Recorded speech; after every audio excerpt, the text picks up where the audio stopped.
இந்த சீன செஃப் என்ன செய்கிறார் பாருங்கள். முதலில் அவர் ஒரு பெரிய வாக்கில் பல பல திட வெண்ணெய் கட்டிகளை அடுக்க ஆரம்பிக்கிறார்.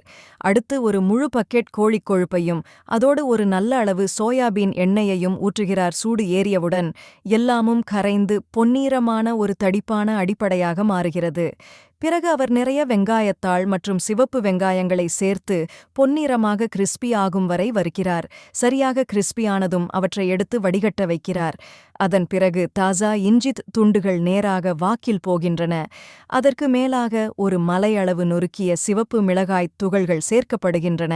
அவற்றை கவனமாக கலக்கி பெரிய பாறை சர்க்கரை கற்களையும் சேர்த்து மெல்ல மெல்ல அந்த ஆழமான தீ சிவப்பு நிறம் வாக்கை முழுவதும் ஆக்கப்படுகிறது.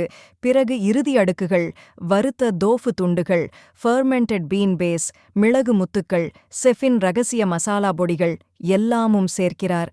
கடைசியாக சற்று வெள்ளை குக்கிங் வைன் ஊற்றி முழு சுவையையும் சீல் செய்கிறார். அந்த பெரிய வாக்கில் கொதிக்கும் மிளகாய் எண்ணெய் பாருங்கள். அடடே, இந்த சூட்டை நீங்கள் சமாளிக்க முடியும் என்று நினைத்தால் லைக் அண்ட் சப்ஸ்கிரைப் செய்யுங்கள்.